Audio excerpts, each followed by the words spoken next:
हाँ जी dear students, welcome in this video. Satnam Singh this side, ਤੁਹਾਡਾ ਦੋਸਤ, ਤੁਹਾਡਾ ਅਧਿਆਪਕ ਹਰ ਵਾਰ ਦੀ ਤਰ੍ਹਾਂ ਇਸ ਵਾਰ ਫੇਰ ਇੱਕ ਨਵੀਂ ਵੀਡੀਓ ਵਿੱਚ ਨਵੇਂ ਵਿਸ਼ੇ ਦੇ ਨਾਲ ਤੁਹਾਡੇ ਸਾਹਮਣੇ ਰੂਬਰੂ ਹੋਇਆ ਹਾਂ। ਬੇਬੇ ਰਾਮ ਭਜਨੀ ਇਕਾਂਗੀ ਲੈ ਕੇ, ਜੋ ਕਿ ਪ੍ਰੋਫੈਸਰ ਆਈ.ਸੀ. ਨੰਦਾ ਭਾਵ ਈਸ਼ਵਰ ਚੰਦਰ ਨੰਦਾ ਤੇ ਉਸ ਦਾ ਅਭਿਆਸ ਕਾਰਜ ਆਪਾਂ ਅੱਜ ਇਸ ਵੀਡੀਓ ਦੇ ਵਿੱਚ ਕਰਾਂਗੇ। ਸਾਹਿਤਕ ਰੰਗ ਭਾਗ 2 ਦੇ ਵਿੱਚ ਇਹ ਜੋ ਇਕਾਂਗੀ ਹੈ ਦਰਜ ਹੈ। ਬੇਟਾ ਸਭ ਤੋਂ ਪਹਿਲਾਂ ਆਪਾਂ ਵਿਸ਼ਾ ਸ਼ੁਰੂ ਕਰਨ ਤੋਂ ਪਹਿਲਾਂ ਦੇਖਾਂਗੇ ਇਕਾਂਗੀ। ਇਕਾਂਗੀ ਕਿਹਨੂੰ ਕਹਿੰਦੇ ਹਨ ਬੇਟਾ? ਇਕਾਂਗੀ ਭਾਵ ਇੱਕ ਆਂਗੀ, ਇੱਕ ਅੰਕੀ ਭਾਵ ਇੱਕ ਅੰਗ ਵਾਲੀ ਨਾਟਕ ਦਾ ਇੱਕ ਛੋਟਾ ਰੂਪ ਹੁੰਦੀ ਹੈ ਬੇਟਾ, ਜਿਹੜੀ ਕਿ ਇੱਕੋ ਹੀ ਐਕਟ ਵਿੱਚ ਖਤਮ ਹੋ ਜਾਂਦੀ ਹੈ। ਅੰਕ ਮਤਲਬ ਇੱਕ ਅੰਗ ਭਾਵ ਇੱਕ ਐਕਟ, ਇੱਕੋ ਹੀ ਐਕਟ ਵਿੱਚ ਕੁਝ ਗਿਣੇ ਚੁਣੇ ਪਾਤਰਾਂ ਦੁਆਰਾ ਜਿਹੜਾ ਹੈ ਕੰਪਲੀਟ ਹੋ ਜਾਣਾ ਇੱਕੋ ਹੀ ਐਕਟ ਦੇ ਵਿੱਚ, ਉਸ ਨੂੰ ਕਿਹਾ ਜਾਂਦਾ ਹੈ ਇਕਾਂਗੀ। ਬੇਟਾ ਜੇਕਰ ਆਪਾਂ ਇਸ ਦੀ ਸ਼ੁਰੂਆਤ ਮੰਨੀਏ ਤਾਂ ਪੱਛਮ ਦੇ ਵਿੱਚ ਜਦੋਂ ਨਾਟਕ ਸ਼ੁਰੂ ਹੁੰਦੇ ਸੀ, ਉਸ ਕਲਚਰ ਦੇ ਵਿੱਚ ਸਟਾਰਟਿੰਗ ਦੇ ਵਿੱਚ ਦਰਸ਼ਕਾਂ ਨੂੰ ਬਿਜ਼ੀ ਰੱਖਣ ਦੇ ਲਈ ਸਟਾਰਟਿੰਗ ਦੇ ਵਿੱਚ ਛੋਟਾ ਜਿਹਾ ਐਕਟ ਹੁੰਦਾ ਸੀ, ਪਰਦਾ ਉਠਾਓ ਕਿਹਾ ਜਾਂਦਾ ਸੀ ਉਸਨੂੰ, ਤਾਂ ਕਿ ਦਰਸ਼ਕ ਬਿਜ਼ੀ ਰਹਿਣ। ਜਿਵੇਂ ਤੁਸੀਂ ਸਿਨੇਮੇ ਵਿੱਚ ਜਾਂਦੇ ਹੋ, ਜਾਂਦੇ ਹੋਏ ਕੁਝ ਐਡ, ਕੁਝ ਪੁਰਾਣੀਆਂ ਫਿਲਮਾਂ ਜਾਂ ਕੁਝ ਐਕਟ ਦਿਖਾਏ ਜਾਂਦੇ ਨੇ, ਉਸੇ ਤਰੀਕੇ ਦੇ ਨਾਲ ਇਕਾਂਗੀ ਦਾ ਜਨਮ ਪੱਛਮ ਦੇ ਵਿੱਚ ਇਸੇ ਤਰੀਕੇ ਦੇ ਨਾਲ ਹੋਇਆ। ਭਾਰਤ ਦੇ ਵਿੱਚ ਵੀ ਇਹ ਵੈਸਟਰਨ ਕਲਚਰ ਜਾਂ ਉੱਥੋਂ ਦਾ ਹੀ ਇੱਕ ਸਾਹਿਤ ਸੀ ਜੋ ਕਿ ਇੱਧਰ ਆਇਆ। ਸਭ ਤੋਂ ਪਹਿਲਾਂ ਅਗਰ ਆਪਾਂ ਗੱਲ ਕਰੀਏ ਤਾਂ ਪ੍ਰੋਫੈਸਰ ਆਈ.ਸੀ. ਨੰਦਾ ਨੂੰ ਇਕਾਂਗੀ ਦਾ ਪਿਤਾਮਾ ਆਖਿਆ ਜਾਂਦਾ ਹੈ। ਸੋ ਬੇਟਾ ਪਹਿਲਾਂ ਆਪਾਂ ਦੇਖੀਏ ਕਿ ਇਕਾਂਗੀ ਬੇਬੇ ਰਾਮ ਭਜਨੀ ਜੋ ਹੈ, ਇਸ ਦੇ ਪਾਤਰ ਕਿਹੜੇ ਹਨ। ਇਸ ਦੇ ਪਾਤਰ 8 ਪਾਤਰ ਨੇ। ਬੇਬੇ ਰਾਮ ਭਜਨੀ ਦੁਨੀਆ ਤੋਂ ਨਿਰਾਸ਼ ਇੱਕ ਅੱਧਖੜ ਭਾਵ ਅੱਧੀ ਉਮਰ ਦੀ ਜਿਹੜੀ ਤੀਵੀਂ ਔਰਤ ਹੈ। ਸ਼ਾਮਦਾਸ ਉਸਦਾ ਪਤੀ ਜੋ ਕਿ ਸ਼ਰਾਬੀ ਤੇ ਜੁਆਰੀਆ ਹੈ। 2 ਜੁਆਰੀਏ ਜੋ ਕਿ ਸ਼ਾਮਦਾਸ ਦੇ ਦੋਸਤ ਹਨ। ਇੱਕ ਬੁੱਢੀ ਜੋ ਕਿ ਉਸਦੀ ਗੁਆਂਢਣ ਹੈ, ਨਾਮ ਉਸਦਾ ਪ੍ਰੇਮੋ ਹੈ। ਇੱਕ ਮੁਟਿਆਰ ਜੋ ਕਿ ਪ੍ਰੇਮੋ ਦੀ ਨੂੰਹ ਹੈ। ਇੱਕ ਸਾਧੂ ਅਤੇ ਇੱਕ ਪਾਂਧਾ। ਵਿਦਿਆਰਥੀਓ, ਆਪਾਂ ਪੂਰੀ ਇਕਾਂਗੀ ਪੜ੍ਹਨ ਤੋਂ ਬਿਨਾਂ ਆਪਾਂ ਸਿੰਪਲ ਜਿਹੇ ਸ਼ਬਦਾਂ ਦੇ ਵਿੱਚ ਦੇਖੀ ਕਿ ਇਸ ਇਕਾਂਗੀ ਦੇ ਵਿੱਚ ਹੈ ਕਿ, ਉਸ ਤੋਂ ਬਾਅਦ ਆਪਾਂ ਇਸ ਦਾ ਅਭਿਆਸ ਕਾਰਜ ਕਰਾਂਗੇ। ਬੇਟਾ ਇਹ ਅਭਿਆਸ ਕਾਰਜ 1 ਅੰਕ ਤੇ 3 ਅੰਕ ਆਉਣਗੇ। ਤੁਹਾਨੂੰ 8 ਅੰਕਾਂ ਦਾ ਇਸ ਇਕਾਂਗੀ, ਇੱਕੋ ਇਕਾਂਗੀ ਦੇ ਵਿੱਚੋਂ 8 ਅੰਕ ਆਉਣੇ ਨੇ। 2 ਅੰਕ ਦੇ MCQs 1 ਨੰਬਰ ਵਾਲੇ ਤੇ 3-3 ਅੰਕ ਦੇ 2 ਪ੍ਰਸ਼ਨ। ਸੋ ਆਪਾਂ ਪਹਿਲਾਂ ਦੇਖੀਏ ਕਿ ਇਸ ਇਕਾਂਗੀ ਦੇ ਵਿੱਚ ਹੈ ਕਿ ਇਸ ਇਕਾਂਗੀ ਵਿੱਚ ਇਕਾਂਗੀਕਾਰ ਨੇ ਵਹਿਮ ਭਰਮ, ਧਾਰਮਿਕ ਪਖੰਡ ਭਾਵ ਸੋਸ਼ਲ ਈਵਲ ਜਿਹੜੀਆਂ ਹੈਗੀਆਂ, ਸ਼ਰਾਬ ਜੂਏ ਵਰਗੀਆਂ ਬੁਰਾਈਆਂ ਦੇ ਉੱਪਰ ਇੱਕ ਵਿਅੰਗ ਕੀਤਾ ਹੈ। ਬੇਬੇ ਰਾਮ ਭਜਨੀ ਇੱਕ ਧਾਰਮਿਕ ਵਿਚਾਰਾਂ ਵਾਲੀ ਔਰਤ ਹੈ। ਉਹਦਾ ਪਤੀ ਸ਼ਰਾਬੀ ਹੈ। ਬਚਪਨ ਵਿੱਚ ਹੀ ਉਹਨਾਂ ਦਾ ਪੁੱਤਰ ਪ੍ਰਮਾਤਮਾ ਨੂੰ ਪਿਆਰਾ ਹੋ ਗਿਆ, ਭਾਵ ਉਹ ਉਸਦੀ ਡੈਥ ਹੋ ਗਈ ਸੀ, ਜਿਸ ਕਰਕੇ ਉਸਦਾ ਦੁਨੀਆ ਤੋਂ ਮੋਹ ਭੰਗ ਹੋ ਗਿਆ ਸੀ ਤੇ ਉਹ ਸਿਰਫ ਰਾਮ ਦਾ ਨਾਮ ਜਪਦੀ ਸੀ, ਧਾਰਮਿਕ ਹੋ ਗਈ ਸੀ। ਉਹ ਆਪਣਾ ਸਾਰਾ ਕੁਝ ਦਾਨ ਪੁੰਨ ਕਰਕੇ ਤੀਰਥਾਂ ਤੇ ਚਲੀ ਜਾਣਾ ਚਾਹੁੰਦੀ ਸੀ, ਕਿਉਂਕਿ ਉਸਦਾ ਜਿਹੜਾ ਪਤੀ ਹੈ ਉਹ ਸ਼ਰਾਬੀ ਜੁਆਰੀਆ ਸੀ। ਉਹਨੂੰ ਇਹ ਸੀ ਕਿ ਇਹ ਨਾ ਬਰਬਾਦ ਕਰੇ, ਮੈਂ ਖੁਦ ਹੀ ਦਾਨ ਕਰਕੇ ਤੀਰਥ ਚਲੀ ਜਾਵਾਂ ਅਤੇ ਆਪਣੇ ਪਤੀ ਅਤੇ ਆਪਣੇ ਪਾਪ ਧੋ ਲਵਾਂ। ਸੋ ਉਸਦੀ ਇਹ ਮਦਦ ਗੁਆਂਢਣ ਜਿਹੜੀ ਉਸਦੀ ਪ੍ਰੇਮੋ ਹੈ, ਉਹ ਸਾਧੂ ਅਤੇ ਪਾਂਧੇ ਨੂੰ ਬੁਲਾ ਕੇ ਇਸ ਕੰਮ ਦੇ ਵਿੱਚ ਆਪਣਾ ਸਾਥ ਦਿੰਦੀ ਹੈ। ਪਰ ਬੇਟਾ ਐਂਡ ਦੇ ਉੱਤੇ ਇਕਾਂਗੀ ਤੇ ਸਾਨੂੰ ਪਤਾ ਲੱਗਦਾ ਹੈ ਕਿ ਸਾਧੂ ਅਤੇ ਪਾਂਧਾ ਜਿਹੜਾ ਹੈਗਾ, ਉਹਦੇ ਹੱਥ ਵਿੱਚ ਜੋ ਦਾਨ ਕੀਤਾ ਸੀ ਬੇਬੇ ਰਾਮ ਭਜਨੀ ਨੇ, ਉਹ ਸਹੀ ਨਹੀਂ ਸੀ। ਭਾਵ ਇਸ ਬਾਰੇ ਹੀ ਇਕਾਂਗੀਕਾਰ ਨੇ ਸਾਡੇ ਸਾਹਮਣੇ ਸੋਸ਼ਲ ਈਵਲ ਲੈ ਕੇ ਆਉਂਦੇ ਨੇ, ਤਾਂ ਕਿ ਸਾਨੂੰ ਪਤਾ ਲੱਗੇ ਕਿ ਜੋ ਅਸੀਂ ਇਹ ਕੰਮ ਕਰ ਰਹੇ ਹਾਂ ਸਹੀ ਹਨ ਕਿ ਨਹੀਂ। ਬੇਟਾ ਅੱਗੇ ਵਧਦੇ ਹਾਂ। ਸਭ ਤੋਂ ਪਹਿਲਾ ਪ੍ਰਸ਼ਨ ਜਿਹੜਾ ਹੈ ਇਕਾਂਗੀ ਦਾ ਵਿਸ਼ਾ ਵਸਤੂ, ਉਸ ਤੇ ਵਿਚਾਰ ਕਰਾਂਗੇ। ਬੇਟਾ ਇਹ ਸਾਰਾ ਮਟੀਰੀਅਲ, ਸਾਰਾ ਨਹੀਂ ਤੁਸੀਂ ਲਿਖਣਾ ਹੈ, ਮੈਂ ਤੁਹਾਡੇ ਸਾਹਮਣੇ ਸਾਰਾ ਲਿਆਂਦਾ ਹੈ। ਤੁਹਾਡੀ ਇੱਛਾ ਹੈ ਤੁਸੀਂ ਇਸ ਦੇ ਵਿੱਚੋਂ ਕਿਵੇਂ ਪਿਕ ਕਰਨਾ ਹੈ। 3 ਅੰਕ ਦਾ ਹੈ, ਤੁਸੀਂ ਇਹ ਚਾਹੇ ਸਾਰੇ ਹੀ ਪੁਆਇੰਟ ਲਿਖ ਸਕਦੇ ਹੋ ਉਸਦੀ ਇੱਕ ਇੱਕ ਲਾਈਨ ਲਿਖ ਕੇ। ਬੇਟਾ ਸਟਾਰਟਿੰਗ ਜ਼ਰੂਰ ਲਿਖਣੀ ਹੈ ਕਿ ਇਹ ਇਕਾਂਗੀ ਪ੍ਰੋਫੈਸਰ ਆਈ.ਸੀ. ਨੰਦਾ ਜੀ ਦੁਆਰਾ ਲਿਖੀ ਗਈ ਹੈ। ਇਹਦੇ ਵਿੱਚ ਇਹ ਵਿਸ਼ੇ ਹਨ ਜਿਵੇਂ ਵਹਿਮ ਭਰਮ, ਸਮਾਜਿਕ ਬੁਰਾਈਆਂ ਦੱਸੀਆਂ ਨੇ, ਧਾਰਮਿਕ ਪਖੰਡ। ਪਹਿਲਾ ਕੀ ਹੈ ਪੁਆਇੰਟ? ਸਮਾਜਿਕ ਬੁਰਾਈਆਂ। ਇਕਾਂਗੀ ਵਿੱਚ ਅਸੀਂ ਦੇਖਦੇ ਹਾਂ ਕਿ ਸ਼ਾਮਦਾਸ ਸ਼ਰਾਬ ਜੂਏ ਵਰਗੀਆਂ ਸਮਾਜਿਕ ਬੁਰਾਈਆਂ ਜਿਹੜੀਆਂ ਹੈ ਉਹਦੇ ਵਿੱਚ ਲਿਪਤ ਹੈ, ਐਡਿਕਟ ਹੈ। ਇਹਨਾਂ ਚੀਜ਼ਾਂ ਦੇ ਵਿੱਚ ਇਹ ਜਿਹੜਾ ਇੱਕ ਵਿਸ਼ਾ ਉਭਾਰਿਆ ਗਿਆ ਹੈ। ਧਾਰਮਿਕ ਪਖੰਡ, ਇਕਾਂਗੀ ਨੇ ਸਾਡੇ ਸਾਹਮਣੇ ਧਰਮ ਦਾ ਪਖੰਡ ਜੋ ਹੈ ਲੋਕਾਂ ਵੱਲੋਂ, ਕੁਝ ਲੋਕ ਹੁੰਦੇ ਨੇ ਜਿਹੜੇ ਧਰਮ ਨੂੰ ਪਖੰਡ ਬਣਾ ਲੈਂਦੇ ਨੇ। ਉਹ ਵਿਸ਼ਵਾਸ, ਸਾਡਾ ਵਿਸ਼ਵਾਸ ਜਿਹੜਾ ਹੁੰਦਾ ਹੈ, ਉਹ ਦੂਸਰੇ ਲੋਕ ਉਸ ਦਾ ਗਲਤ ਫਾਇਦਾ ਉਠਾ ਲੈਂਦੇ ਹਨ। ਜਿਵੇਂ ਇਸ ਇਕਾਂਗੀ ਵਿੱਚ ਸਾਧੂ ਤੇ ਪਾਂਧੇ ਨੇ ਰਾਮ ਭਜਨੀ ਦਾ ਫਾਇਦਾ ਉਠਾਇਆ ਸੀ। ਧਾਰਮਿਕ ਵਿਸ਼ਵਾਸ, ਇਹਦੇ ਵਿੱਚ ਲੋਕਾਂ ਦੇ ਧਾਰਮਿਕ ਵਿਸ਼ਵਾਸਾਂ ਬਾਰੇ ਵੀ ਗੱਲ ਕੀਤੀ ਗਈ ਹੈ ਕਿ ਰਾਮ ਭਜਨੀ ਜਿਹੜੀ ਹੈ ਉਸਨੂੰ ਧਰਮ 'ਚ ਕਿੰਨਾ ਵਿਸ਼ਵਾਸ ਸੀ ਤੇ ਆਪਣਾ ਸਾਰਾ ਕੁਝ ਦਾਨ ਕਰਕੇ ਆਪਣੇ ਪਾਪ ਧੋਣਾ ਚਾਹੁੰਦੀ ਸੀ। ਮਰਦ ਪਾਤਰ ਦਾ ਦਬਦਬਾ, ਸ਼ਾਮਦਾਸ ਭਾਵੇਂ ਬੁਰਾਈਆਂ ਦੇ ਨਾਲ ਲਿਪਤ ਸੀ, ਪਰ ਇਸ ਇਕਾਂਗੀ ਦੇ ਵਿੱਚ ਦੱਸਿਆ ਗਿਆ ਹੈ ਕਿ ਜਦੋਂ ਇਹ ਇਕਾਂਗੀ ਲਿਖੀ ਗਈ ਉਸ ਸਮੇਂ ਮਰਦ ਪਾਤਰ ਦਾ ਬੜਾ ਦਬਦਬਾ ਸੀ। ਉਹ ਆਪਣੀ ਪਤਨੀ ਨੂੰ ਇੱਜ਼ਤ ਨਹੀਂ ਦਿੰਦਾ ਸੀ, ਕੁਝ ਨਹੀਂ ਸਮਝਦਾ ਸੀ। ਇਸ ਇਕਾਂਗੀ ਦੇ ਜ਼ਰੀਏ ਹੀ ਬੱਚਿਓ ਆਪਾਂ ਲੋਕਾਂ ਦੇ ਰਹਿਣ ਸਹਿਣ ਬਾਰੇ ਵੀ ਆਪਾਂ ਨੂੰ ਜਾਣਕਾਰੀ ਮਿਲਦੀ ਹੈ ਕਿ ਲੋਕ ਜਿਹੜੇ ਹਨ ਉਹ ਧਰਮ 'ਚ ਕਿਹੋ ਜਿਹਾ ਵਿਸ਼ਵਾਸ ਰੱਖਦੇ ਸੀ, ਕਿਹੋ ਜਿਹੀਆਂ ਬੁਰਾਈਆਂ ਸੀ, ਟੇਵੇ ਬਣਾਉਣ 'ਚ ਵਿਸ਼ਵਾਸ ਰੱਖਦੇ ਸੀ, ਜੋ ਕਿ ਹਿੰਦੂ ਧਰਮ ਦੇ ਵਿੱਚ ਮਾਨਤਾ ਹੈ। ਮਤਲਬੀ ਤੇ ਧੋਖੇਬਾਜ਼ ਦੋਸਤਾਂ ਦੇ ਬਾਰੇ ਗੱਲ ਕੀਤੀ ਹੈ, ਜਿਹੜੇ ਸ਼ਾਮਦਾਸ ਦੇ ਦੋਸਤ ਨੇ। ਤੇ ਗੁਆਂਢਣ ਜਿਹੜੀ ਹੈ ਉਹਨਾਂ ਦਾ ਪਿਆਰ ਪ੍ਰੇਮੋ ਜਿਹੜੀ ਹੈ, ਕਿਸ ਤਰੀਕੇ ਨਾਲ ਬੇਬੇ ਰਾਮ ਭਜਨੀ ਨਾਲ ਉਹਨਾਂ ਦਾ ਪਿਆਰ ਹੁੰਦਾ ਹੈ। ਬੇਬੇ ਰਾਮ ਭਜਨੀ ਪ੍ਰੇਮੋ ਦੀ ਨੂੰਹ ਨੂੰ ਆਪਣੀ ਧੀ ਮੰਨਦੀ ਹੈ।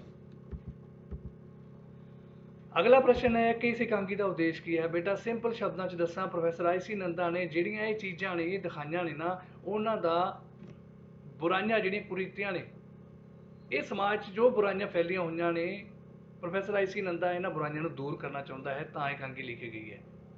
ਉਸ ਸਮੇਂ ਸਮਾਜ ਵਿੱਚ ਦਾਨ ਪੁੰਨ ਵਰਗੀਆਂ ਪਵਿੱਤਰ ਰਸਮਾਂ ਵੀ ਗਲਤ ਸਾਬਤ ਹੁੰਦੀਆਂ ਨੇ, ਉਹਨੇ ਇਹ ਇਕਾਂਗੀ 'ਚ ਦਿਖਾਇਆ ਵਾ। ਇਸ ਇਕਾਂਗੀ ਦੇ ਵਿੱਚ ਮੁੱਖ ਤੌਰ ਤੇ ਜਨਮ ਸਫਲ ਕਰਨ ਲਈ ਲਾਲਸਾ ਵਾਸਤੇ ਕੀਤੇ ਹੋਏ ਦਾਨ ਪੁੰਨ, ਸ਼ਰਾਬ ਤੇ ਜੂਏ ਵਰਗੀਆਂ ਬੁਰਾਈਆਂ ਨੂੰ ਆਧਾਰ ਬਣਾਇਆ ਗਿਆ ਹੈ। ਫੇਸ ਬਣਾ ਕੇ ਇਹ ਇਕਾਂਗੀ ਲਿਖੀ ਗਈ ਹੈ ਬੱਚਿਆ। ਇਹਨਾਂ ਗੱਲਾਂ ਨੂੰ ਮੁੱਖ ਰੱਖ ਕੇ ਇਕਾਂਗੀਕਾਰ ਸਾਨੂੰ ਸਮਝਾਉਣ ਦੀ ਕੋਸ਼ਿਸ਼ ਕਰ ਰਿਹਾ ਹੈ ਕਿ ਦਾਨ ਪੁੰਨ ਧਰਮ ਦੇ ਕੁਝ ਪਖੰਡੀਆਂ ਦੀ ਦੇਣ ਹੈ, ਜੋ ਬਿਲਕੁਲ ਨਿਰ-ਆਧਾਰ ਹੈ। ਸਾਨੂੰ ਸਮਝ ਜਾਣਾ ਚਾਹੀਦਾ ਹੈ ਕਿ ਦਾਨ ਪੁੰਨ ਕਿਸ ਹੱਥ 'ਚ ਦੇਣਾ ਹੈ, ਕਿਵੇਂ ਦੇਣਾ ਹੈ, ਕਿਉਂਕਿ ਇਕਾਂਗੀ ਦੇ ਅੰਤ ਵਿੱਚ ਪਤਾ ਚੱਲਦਾ ਹੈ ਕਿ ਪਾਂਧੇ ਨੂੰ ਬੇਬੇ ਰਾਮ ਭਜਨੀ ਨੇ ਦਾਨ ਦਿੱਤਾ ਸੀ ਤੇ ਪਾਂਧੇ ਦਾ ਪੁੱਤਰ ਹੀ ਜੂਆ ਖੇਡ ਰਿਹਾ ਹੈ। ਸੋ ਇਸ ਦੇ ਵਿੱਚ ਸਾਨੂੰ ਸਮਾਜਿਕ ਬੁਰਾਈਆਂ ਤੋਂ ਦੂਰ ਰਹਿਣ ਦੇ ਲਈ ਅਤੇ ਧਰਮ ਦੇ ਪਖੰਡੀ ਲੋਕਾਂ ਤੋਂ ਦੂਰ ਰਹਿਣ ਦੇ ਸਾਨੂੰ ਥੋੜੀ ਜਿਹੀ ਤਾਕੀਦ ਕੀਤੀ ਗਈ ਹੈ।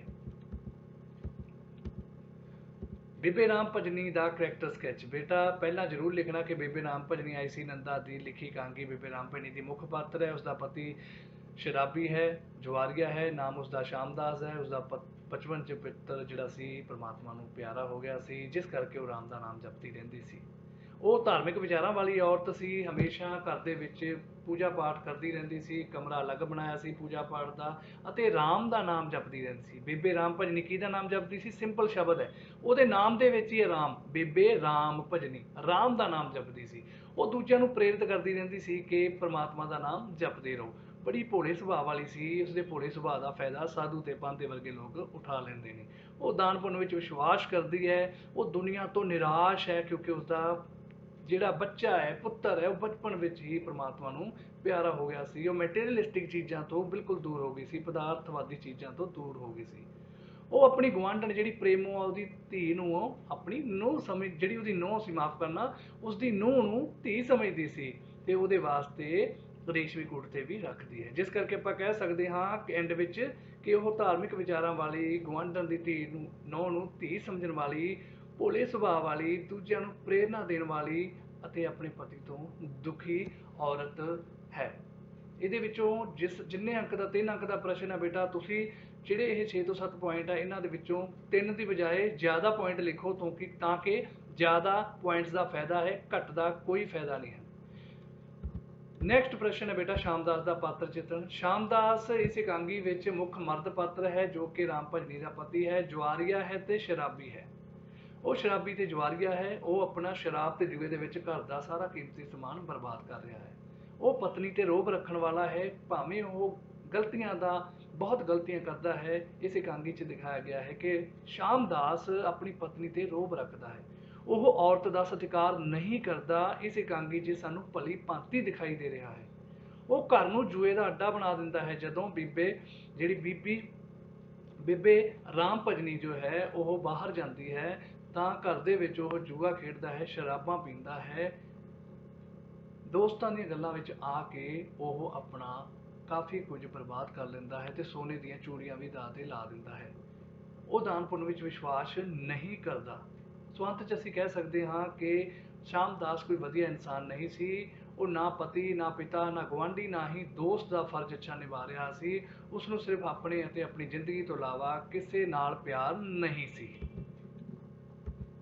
ਬੇਟਾ ਅਗਲਾ ਪ੍ਰਸ਼ਨ ਹੈ, ਬੇਬੇ ਰਾਮ ਭਜਨੀ ਕੌਣ ਹੈ? ਬਹੁਤ ਸੌਖਾ ਕੁਐਸਚਨ ਹੈ। ਉਸਦੇ ਪਾਤਰ ਦੇ ਵਿੱਚ ਹੀ ਕੰਪਲੀਟ ਹੋ ਗਿਆ ਕਿ ਬੇਬੇ ਰਾਮ ਭਜਨੀ ਆਈ.ਸੀ. ਨੰਦਾ ਦੀ ਇਕਾਂਗੀ ਦੀ ਮੁੱਖ ਪਾਤਰ ਹੈ। ਉਸਦਾ ਪਤੀ ਜੋ ਹੈ ਸ਼ਾਮਦਾਸ ਹੈ, ਉਹ ਧਾਰਮਿਕ ਵਿਚਾਰਾਂ ਵਾਲੀ ਔਰਤ ਹੈ। ਜਦੋਂ ਉਸਦਾ ਪੁੱਤਰ ਬਚਪਨ ਵਿੱਚ ਪਰਮਾਤਮਾ ਨੂੰ ਪਿਆਰਾ ਹੋ ਗਿਆ ਤਾਂ ਉਸ ਤੋਂ ਬਾਅਦ ਉਸਦਾ ਦੁਨੀਆ ਤੋਂ ਮੋਹ ਖਤਮ ਹੋ ਗਿਆ। ਉਹ ਸਿਰਫ ਰਾਮ ਦਾ ਨਾਮ ਜਪਦੀ ਹੈ ਅਤੇ ਪਤੀ ਦੀਆਂ ਬੁਰੀਆਂ ਆਦਤਾਂ ਤੋਂ ਬਹੁਤ ਦੁਖੀ ਹੈ। ਇਹ 3 ਅੰਕ ਦਾ ਪ੍ਰਸ਼ਨ ਹੈ ਬੇਟਾ। ਅਗਲਾ ਪ੍ਰਸ਼ਨ ਹੈ ਬੇਟਾ, ਪਾਂਧੇ ਨੂੰ ਰਾਮ ਭਜਨੀ ਕੋਲ ਕੌਣ ਲੈ ਕੇ ਆਉਂਦਾ ਹੈ? ਪਾਂਧਾ ਭਾਵ ਪੰਡਤ। ਪਾਂਧੇ ਨੂੰ ਰਾਮ ਭਜਨੀ ਕੋਲ ਉਸਦੀ ਗੁਆਂਢਣ ਪ੍ਰੇਮੋ ਲੈ ਕੇ ਆਉਂਦੀ ਹੈ, ਜਦੋਂ ਉਹ ਆਪਣਾ ਸਾਰਾ ਕੁਝ ਦਾਨ ਕਰਕੇ ਤੀਰਥਾਂ ਨੂੰ ਜਾਣ ਨੂੰ ਆਖਦੀ ਹੈ, ਕਿਉਂਕਿ ਉਹ ਆਪਣਾ ਬਾਕੀ ਸਮਾਂ ਪ੍ਰਮਾਤਮਾ ਦੀ ਭਗਤੀ ਚ ਲਾਉਣਾ ਚਾਹੁੰਦੀ ਹੈ। ਜਦੋਂ ਦਾ ਉਹਦਾ ਇੱਕੋ ਇੱਕ ਪੁੱਤਰ ਪ੍ਰਮਾਤਮਾ ਨੂੰ ਪਿਆਰਾ ਹੋ ਗਿਆ ਨਾ, ਉਹ ਸੰਸਾਰਕ ਚੀਜ਼ਾਂ ਤੋਂ ਦੂਰ ਹੋ ਗਈ ਸੀ, ਮੋਹ ਨਹੀਂ ਸੀ। ਦੂਜਾ, ਉਹਦਾ ਪਤੀ ਵੀ ਸ਼ਰਾਬੀ ਤੇ ਜੁਆਰੀਆ ਸੀ। ਉਹ ਸੋਚਦੀ ਸੀ ਕਿ ਇਹ ਸਾਰਾ ਕੁਝ ਉਜਾੜ ਰਿਹਾ ਹੈ, ਇਸ ਤੋਂ ਪਹਿਲਾਂ ਮੈਂ ਪਾਂਧੇ ਨੂੰ ਬੁਲਾ ਕੇ ਉਹਦੇ ਹੱਥ ਸੰਕਲਪ ਕਰਾ ਕੇ ਸਾਰਾ ਕੁਝ ਦਾਨ ਕਰਾਂ।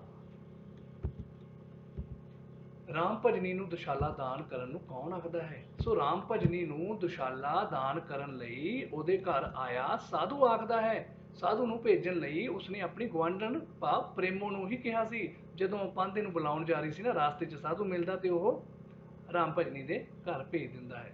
ਤੇ ਰਾਮ ਭਜਨੀ ਸਾਧੂ ਨੂੰ ਜਦੋਂ ਚਾਦਰਾਂ ਦਿੰਦੀ ਹੈ ਨਾ, ਤਾਂ ਫਿਰ ਸਾਧੂ ਲਾਲਚ ਦੇ ਮਾਰੇ ਕਹਿੰਦਾ ਹੈ ਕਿ ਉਹਨੂੰ ਦੁਸ਼ਾਲਾ ਵੀ ਦੇ ਦਿੱਤਾ ਜਾਵੇ। ਰਾਮ ਭਜਨੀ ਉਸ ਨੂੰ ਦੁਸ਼ਾਲਾ, ਗੜਵਾ ਤੇ ਵਾਲੀਆਂ ਵੀ ਦੇ ਦਿੰਦੀ ਹੈ। ਅਗਲਾ ਪ੍ਰਸ਼ਨ ਹੈ ਬੱਚਿਓ ਕਿ ਵਕੀਲ ਨੇ ਪਾਂਧੇ ਨੂੰ ਕਿਉਂ ਬੁਲਾਇਆ ਸੀ? ਇਸ ਦੇ ਵਿੱਚ ਵਕੀਲ ਦੇ ਬਾਰੇ ਵੀ ਦੱਸਿਆ ਗਿਆ ਹੈ ਇੱਕ ਛੋਟਾ ਜਿਹਾ, ਕਿ ਵਕੀਲ ਜੋ ਹੈ ਉਹਦੇ ਘਰ ਪੋਤਰਾ ਹੋਇਆ ਸੀ, ਉਹ ਟੇਵਾ ਲਗਵਾਉਣਾ ਚਾਹੁੰਦਾ ਸੀ, ਜਿਸ ਕਰਕੇ ਉਹਨੇ ਪਾਂਧੇ ਨੂੰ ਘਰੇ ਬੁਲਾਇਆ ਸੀ। ਤਾਂ ਹੀ ਉਹ ਰਾਮ ਭਜਨੀ ਨੂੰ ਕਹਿੰਦਾ ਕਿ ਜਲਦੀ ਜਲਦੀ ਜੋ ਤੁਸੀਂ ਦਾਨ ਦੇਣਾ ਮੈਨੂੰ ਦਿਓ, ਕਿਉਂਕਿ ਮੈਨੂੰ ਦੇਰ ਹੋ ਰਹੀ ਹੈ। ਪਾਂਧਾ ਵੈਸੇ ਇੱਕ ਲਾਲਚੀ ਕਿਸਮ ਦਾ ਆਦਮੀ ਸੀ। ਰਾਮ ਭਜਨੀ ਨੇ ਰੇਸ਼ਮੀ ਕੁੜਤੇ ਕਿਹਦੇ ਲਈ ਰੱਖੇ ਸੀ? ਬੱਚੇ, ਤੁਹਾਨੂੰ ਪਹਿਲਾਂ ਦੱਸਿਆ ਕਿ ਰਾਮ ਭਜਨੀ ਆਪਣੀ ਗੁਆਂਢਣ ਪ੍ਰੇਮੋ ਦੀ ਨੂੰਹ ਨੂੰ ਆਪਣੀ ਧੀ ਸਮਝਦੀ ਸੀ, ਜਿਸ ਕਰਕੇ ਉਹ ਪ੍ਰੇਮੋ ਨੂੰ ਵੀ ਭੈਣ ਮੰਨਦੀ ਸੀ। ਉਹ ਹਰ ਸੁੱਖ ਦੁੱਖ ਦੇ ਵਿੱਚ ਰਾਮ ਭਜਨੀ ਦਾ ਸਾਥ ਵੀ ਦਿੰਦੇ ਸੀ। ਰਾਮ ਭਜਨੀ ਉਹਦੀ ਨੂੰਹ ਜਿਹੜੀ ਹੈਗੀ, ਉਹ ਕਹਿੰਦੀ ਕਿ ਤੇਰੀ ਨੂੰਹ ਜਿਹੜੀ ਹੈਗੀ ਆ ਮੇਰੀ ਧੀ ਵਾਂਗ ਹੈ, ਕੋਈ ਫਰਕ ਨਹੀਂ ਹੈ। ਪਰ ਜਦੋਂ ਪਾਂਧੇ ਨੂੰ ਉਹ ਦਾਨ ਦਿੰਦੀ ਹੈ ਨਾ, ਪਾਂਧੇ ਮਤਲਬ ਪੰਡਤ ਨੂੰ, ਤਾਂ ਭੁਲੇਖੇ ਨਾਲ ਰੇਸ਼ਮੀ ਕੁੜਤੇ ਉਹਨੂੰ ਦੇ ਦਿੰਦੀ ਹੈ। ਪਰ ਬਾਅਦ ਵਿੱਚ ਜਦੋਂ ਟਰੰਕ ਖੋਲਦੀ ਹੈ ਨਾ, ਤਾਂ ਉਸ ਵਾਸਤੇ ਕੋਈ ਕੁੜਤਾ ਮਿਲ ਜਾਂਦਾ ਹੈ, ਤੇ ਰੇਸ਼ਮੀ ਜਿਹੜੇ ਕੁੜਤੇ ਨੇ ਉਹਨੇ ਗੁਆਂਢਣ ਦੀ ਨੂੰਹ ਵਾਸਤੇ ਰੱਖੇ ਸੀ, ਜਿਹਨੂੰ ਉਹ ਧੀ ਮੰਨਦੀ ਹੈ। ਸੋ ਅਗਲਾ ਪ੍ਰਸ਼ਨ ਹੈ, ਅੰਮ੍ਰਿਤਸਰ ਤੋਂ ਕੌਣ ਆਇਆ ਸੀ? ਬੇਟਾ, ਅੰਮ੍ਰਿਤਸਰ ਤੋਂ ਦੋ ਜੁਆਰੀਏ ਆਏ ਸੀ, ਜੋ ਪਿਛਲੇ ਸਾਲ ਦੀਵਾਲੀ ਤੇ ਆਏ ਸਨ। ਉਹ ਬੜੇ ਉਸਤਾਦ ਕਿਸਮ ਦੇ ਆਦਮੀ ਸਨ। ਉਸਤਾਦ ਭਾਵ ਕਲੈਵਰ, ਓਵਰ ਸਮਾਰਟ। ਉਹਨਾਂ ਨੇ ਹਰੀ ਰਾਮ ਨੂੰ ਜੂਆ ਖੇਡਿਆ ਉਹਦੇ ਨਾਲ, ਤੇ ਉਹਨੂੰ ਲੁੱਟ ਕੇ ਲੈ ਗਏ। ਹਰੀ ਰਾਮ ਨੂੰ ਕੰਗਾਲ ਕਰਕੇ ਛੱਡ ਗਏ ਸੀ। ਅਗਲਾ ਪ੍ਰਸ਼ਨ ਹੈ ਬੇਟਾ, ਸ਼ਾਮਦਾਸ ਰਾਮ ਭਜਨੀ ਤੋਂ ਕਿਸ ਚੀਜ਼ ਦੀ ਮੰਗ ਕਰਦਾ ਹੈ? ਬੇਟਾ, ਸ਼ਾਮਦਾਸ ਜਦੋਂ ਆਪਣੇ ਘਰ ਜੂਏ ਦਾ ਅੱਡਾ ਬਣਾ ਕੇ ਜੂਆ ਖੇਡਦਾ, ਸ਼ਰਾਬਾਂ ਪੀਂਦਾ ਹੈ, ਤਾਂ ਉਹ ਆਪਣੇ ਦੋਸਤਾਂ ਨਾਲ ਉਹਨਾਂ ਦੀ ਚੁੰਗਲ 'ਚ ਆ ਕੇ, ਜਿਹੜੇ ਦੋ ਦੋਸਤ ਸੀ ਜੁਆਰੀਏ, ਆਪਣੇ ਸੋਨੇ ਦੀਆਂ ਚੂੜੀਆਂ ਲਾ ਦਿੰਦਾ ਹੈ ਦਾ, ਤੇ ਸੋਨੇ ਦੀਆਂ ਚੂੜੀਆਂ ਉਹ ਹਾਰ ਜਾਂਦਾ ਹੈ। ਜਦੋਂ ਰਾਮ ਭਜਨੀ ਘਰ ਆਉਂਦੀ ਹੈ, ਸੋਨੇ ਦੀਆਂ ਚੂੜੀਆਂ ਮੰਗਦਾ। ਜਦੋਂ ਉਸਨੂੰ ਪਤਾ ਲੱਗਦਾ ਹੈ ਕਿ ਉਸਨੇ ਇਹ ਚੂੜੀਆਂ ਜਿਹੜੀਆਂ ਹਨ ਦਾਨ ਕਰ ਦਿੱਤੀਆਂ ਨੇ, ਤਾਂ ਉਹ ਹੱਕਾ ਬੱਕਾ ਹੈਰਾਨ ਰਹਿ ਜਾਂਦਾ ਹੈ। ਹੱਕਾ ਬੱਕਾ ਰਹਿ ਜਾਣਾ ਮੁਹਾਵਰਾ ਹੈ, ਹੈਰਾਨ ਰਹਿ ਜਾਣਾ। ਮੈਂ ਹਰ ਪਾਸੋਂ ਲੁੱਟਿਆ ਗਿਆ, ਓਏ ਮੈਂ ਕੀ ਕਰਾਂ, ਇਹ ਕੌਣ ਤੇ ਕਿਉਂ ਬੋਲਦਾ ਹੈ? ਆਖਰੀ ਪ੍ਰਸ਼ਨ ਹੈ ਬੱਚਿਓ, ਇਹ ਇਕਾਂਗੀ ਦੇ ਵਿੱਚ ਬੇਟਾ ਲਾਸਟ ਦੇ ਵਿੱਚ ਤੁਸੀਂ ਦੇਖਿਆ, ਜਦੋਂ ਜੂਆ ਖੇਡਦਾ ਹੁੰਦਾ ਘਰ ਦੇ ਵਿੱਚ, ਉਹ ਸੋਨੇ ਦੀਆਂ ਚੂੜੀਆਂ ਹਾਰ ਜਾਂਦਾ ਹੈ, ਪਰ ਰਾਮ ਭਜਨੀ ਨੇ ਉਹ ਸੋਨੇ ਦੀਆਂ ਚੂੜੀਆਂ ਦਾਨ ਕੀਤੀਆਂ ਹੁੰਦੀਆਂ ਹਨ। ਜਦੋਂ ਉਸਨੂੰ ਪਤਾ ਲੱਗਦਾ ਹੈ ਕਿ ਇਹ ਸੋਨੇ ਦੀਆਂ ਚੂੜੀਆਂ ਉਸਨੇ ਦਾਨ ਕਰ ਦਿੱਤੀਆਂ ਨੇ, ਤਾਂ ਉਹ ਆਪਣੀ ਪਤਨੀ ਨੂੰ ਬੁਰਾ ਭਲਾ ਬੋਲਦਾ ਹੈ ਤੇ ਘਰੋਂ ਜਾਣ ਦੇ ਲਈ ਕਹਿੰਦਾ ਹੈ। ਉਸਨੂੰ ਮਾਰਨ ਲਈ ਵੀ ਪੈਂਦਾ ਹੈ, ਜਿਸ ਕਰਕੇ ਉਸਦੀ ਪਤਨੀ ਘਰੋਂ ਨਿਕਲ ਜਾਂਦੀ ਹੈ, ਚਲੀ ਜਾਂਦੀ ਹੈ। ਅਤੇ ਉਸ ਤੋਂ ਬਾਅਦ ਉਹ ਦੁਖੀ ਹੁੰਦਾ ਹੈ ਕਿ ਮੇਰੀ ਪਤਨੀ ਵੀ ਚਲੀ ਗਈ ਅਤੇ ਕੀਮਤੀ ਸਮਾਨ ਵੀ ਚਲਾ ਗਿਆ।